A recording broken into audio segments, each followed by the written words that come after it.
श्री शिवाय नमस्तुभ्यम।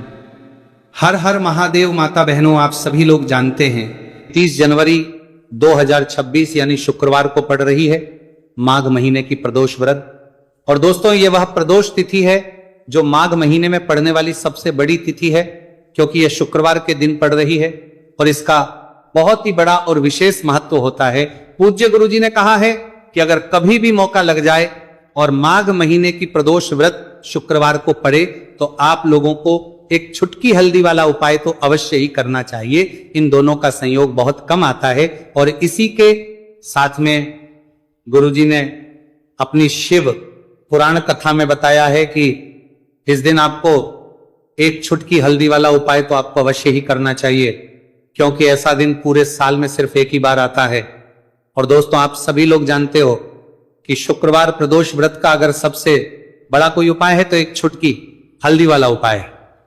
तो दोस्तों, इस प्रदोष व्रत के दिन आप लोगों को इस एक छुटकी हल्दी वाला उपाय को जरूर करना है।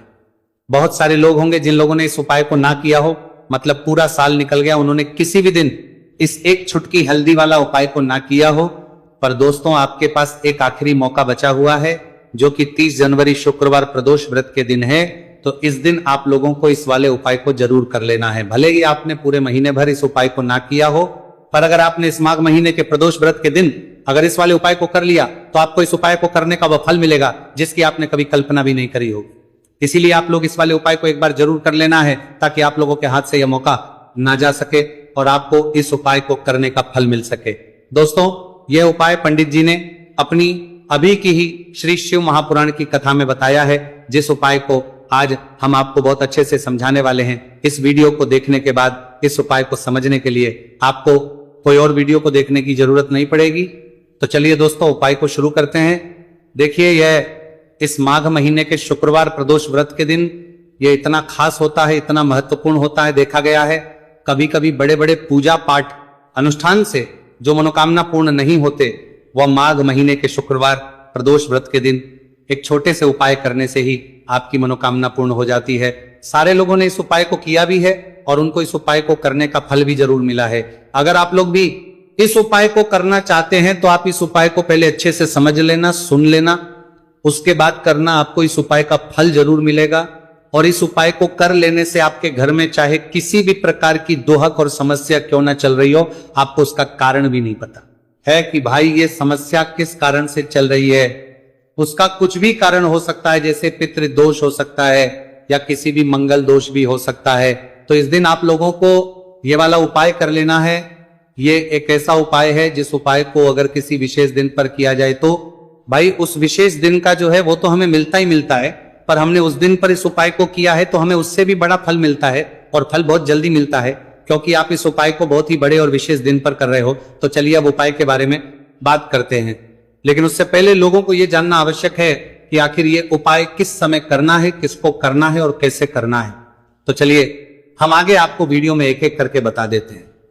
लेकिन उससे पहले अगर आप लोग हमारे चैनल पर पहली बार आए हैं या फिर मेरी आवाज आज पहली बार सुन रहे हैं तो हमारे चैनल को सब्सक्राइब जरूर कर लेना और इस वीडियो को लाइक करके कमेंट बॉक्स में श्री शिवाय नमस्तुभयम ओम नमः शिवाय जरूर टाइप कर देना।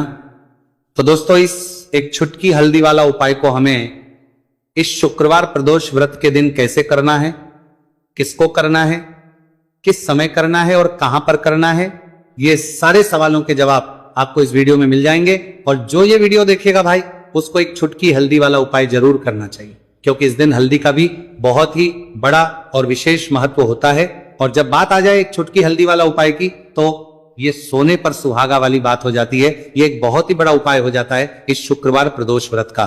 तो अब दोस्तों, इस एक छुटकी हल्दी वाला उपाय को आखिर करना किसको है, सबसे पहले हम लोग वो बात जान लेते हैं। तो देखो, घर की जो बड़ी माताएं बहनें होती हैं, उन माताओं बहनों में से कोई भी एक बड़ी माता बहन इस वाले उपाय को कर सकती है। और दोस्तों, अगर आप चाहे तो अपने घर में से सभी सदस्यों को भी इस उपाय को करवा सकते हैं। अगर किसी व्यक्ति की खुद की कोई मनोकामना है, खुद की कोई दुख और परेशानी जो कि वो अपने लिए ही करना चाहता है इस वाले उपाय को, तो वो खुद अपने लिए भी कर सकता है।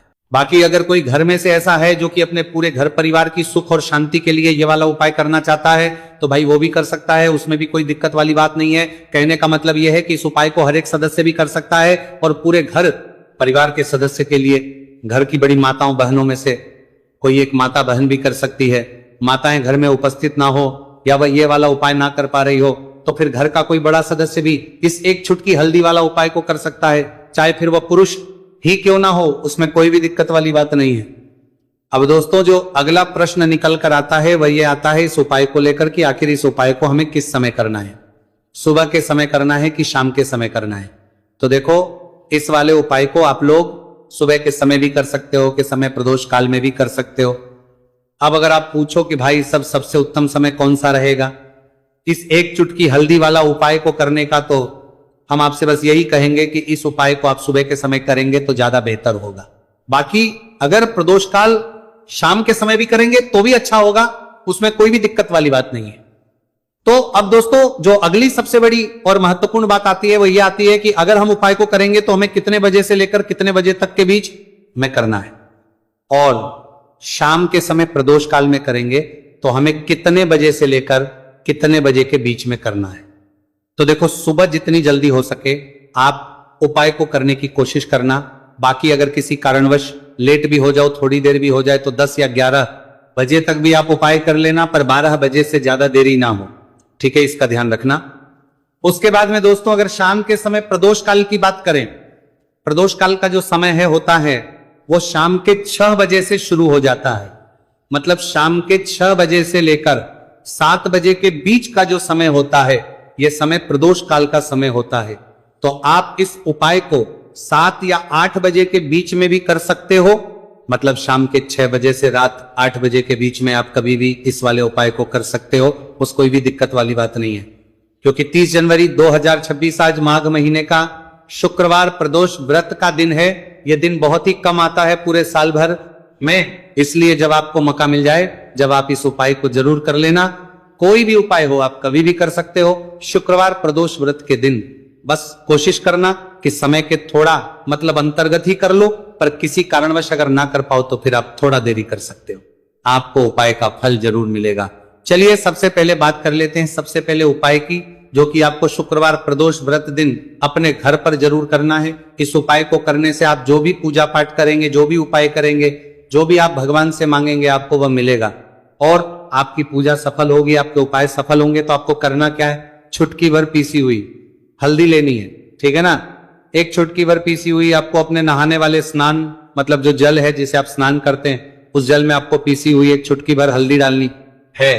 श्री हरि विष्णु का नाम लेते हुए, श्री हरि विष्णु का ध्यान करते हुए, अगर आप मंत्र याद रख लेते हैं और बोल लेते हैं, या फिर आपको पता है ये वाला मंत्र तो और भी उत्तम होता है। मंत्र क्या है, ओम नमो भगवते वासुदेवाय नमः।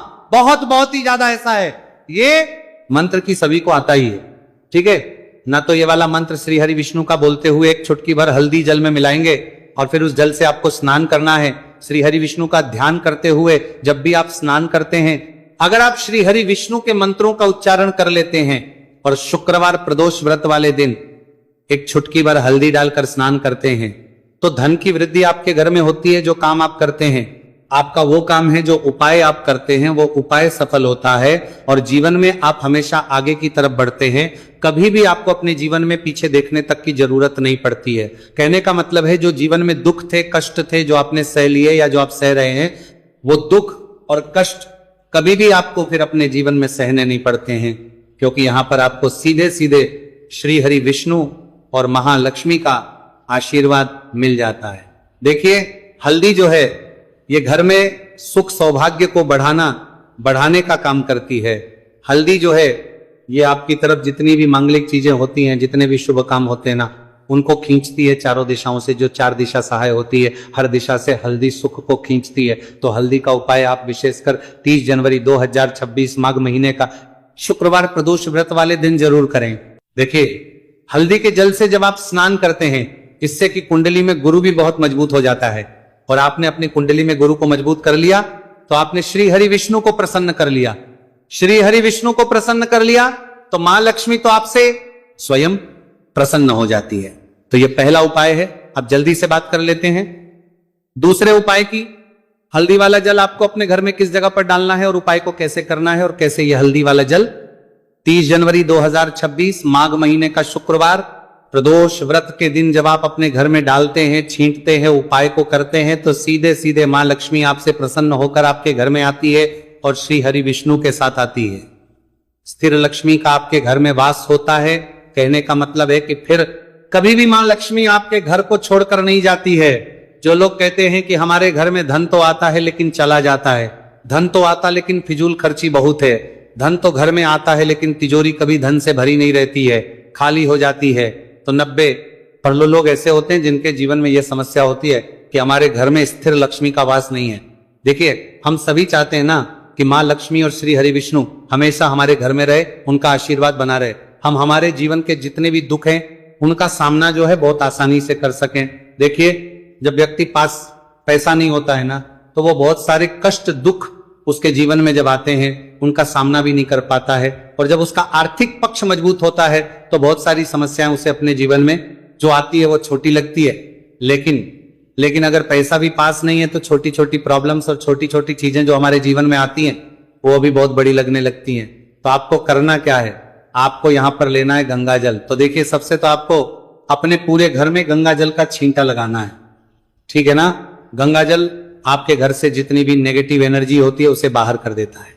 गंगा जल का छिड़काव जब आप करते हैं, उसके बाद कोई पूजा पाठ करते हैं, कोई उपाय करते हैं, वो पूरी तरह से सफल होता है, क्योंकि आपके घर में पॉजिटिव एनर्जी, सकारात्मक ऊर्जा आ जाती है, ठीक है ना।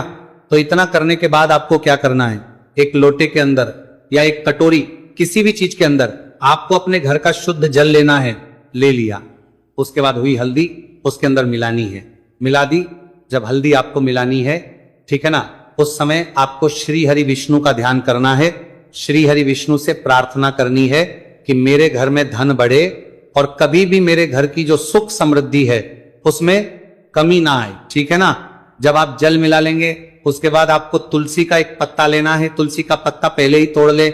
शुक्रवार प्रदोष व्रत के दिन भूलकर भी आपको नहीं तोड़ना है, तो प्रदोष व्रत वाले दिन नहीं तोड़ेंगे, उससे पहले ही तुलसी का पत्ता तोड़ कर रख लेंगे। अगर आपके घर में तुलसी का पौधा इस टाइम सूख गया है, नहीं है, तो जहां पर भी आपको तुलसी का कोई पत्ता मिल जाए, एक पत्ता आप ले आए, उस तुलसी के पत्ते से आपको अपने पूरे घर में उस हल्दी वाले जल का छींटा लगाना है। सबसे पहले घर के मंदिर में लगाएंगे, ठीक है ना, फिर जितने भी रूम है, कमरे हैं, वहां पर लगाएंगे, फिर घर के मुख्य द्वार पर लगाएंगे। इस तरह से जब आप उपाय करते हैं तो आपके घर घर में कभी भी धन की कमी नहीं होती है, धन में वृद्धि होती चली जाती है, धन आपका हमेशा बढ़ता है। देखिए, अगर तुलसी का पत्ता आपको नहीं मिलता है तब आप किसी भी छोटी सी पूजा वगैरह की जो चम्मच होती है उससे भी छींटा लगा सकते हैं। तो देखिए, जब भी आप अपने घर में शुक्रवार प्रदोष व्रत के दिन हल्दी के पानी का छींटा लगाते हैं तो इससे श्री हरि विष्णु मां लक्ष्मी के साथ आपके घर में आते हैं और स्थिर रूप से आते हैं, मतलब कभी भी आपके घर को वो छोड़कर नहीं जाते हैं। तो देखिए, जो है ये जुड़ी है श्री हरि विष्णु से, आपकी कुंडली में गुरु को मजबूत करती है, आपके जीवन में सुख और सौभाग्य को खींच कर लाती है, धन को खींच कर लाती है, मां लक्ष्मी को प्रसन्न। और इन्हें किसी भी एक कागज की पड़िया में या किसी एक छोटी सी कटोरी में आप लोग रख लो ताकि ये सुरक्षित रहे, आपके एक भी चावल का दाना इधर उधर ना हो और आपका उपाय भी पूरा अच्छे से हो जाए। तो भाई, जैसे ही आपका उपाय की जो सामग्री है 11 चावल के दाने ये तैयार हो जाते हैं, उसके बाद में आपको जो भी अपनी पूजन सामग्री है सुबह समय कर रहे हो तो 1 लोटा जल और 1 बेलपत्र या पूजन सामग्री जो लेकर जाना चाहो उसकी भी तैयारी कर लेना। और शाम के समय जा रहे हो तो भाई अपना जो दीपक है उसे तैयार कर लेना, ठीक है। और उपाय को करते समय शुद्धता का विशेष रूप से ध्यान रखना, ठीक है। सुबह सुबह स्नान करने के बाद ही उपाय को करने की आप लोग तैयारी करना।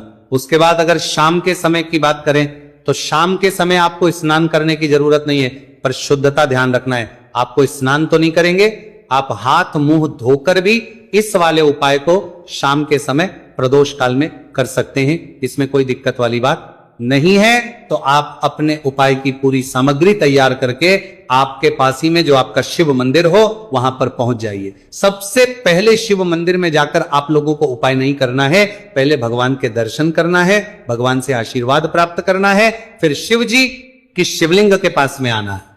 शिवलिंग के पास में आने के बाद जो पूजन सामग्री लेकर आए हुए हैं, जैसे कि सुबह गए हुए होंगे तो 1 लोटा जल और जो भी पूजन सामग्री लेकर आए आप उनसे भगवान शिव जी की पूजन कीजिए। सबसे पहले तो एक लोटा जल ही चढ़ेगा, फिर आपको एक बेलपत्र श्री शिवाय नमस्तु भयम का जाप करते हुए शिवलिंग पर चढ़ा देना है।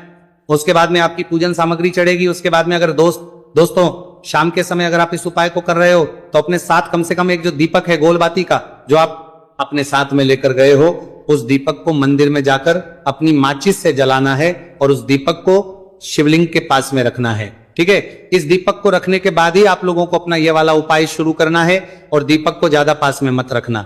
वैसे भी गर्मी पड़ रही है, भगवान शिव जी को आंच नहीं लगनी चाहिए, है ना। तो भाई जैसे ही आपकी पूजा अर्चना हो जाती है, आप भगवान शिव जी को प्रसन्न कर लेते हैं। उसके बाद शिवलिंग के पास ही में आप कहीं पर बैठ जाइए सामने, या आसपास जिस जगह पर आपको बैठना हो वहां पर बैठ जाइए और अपने वो 11 चावल के दाने अपने सामने निकाल कर रख लीजिए, क्योंकि अब यहां पर उपाय को यहां पर करने की आपको तैयारी करना है।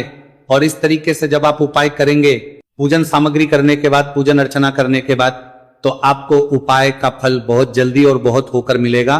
तो अपने चावल के अपने सामने निकाल कर रख लेना।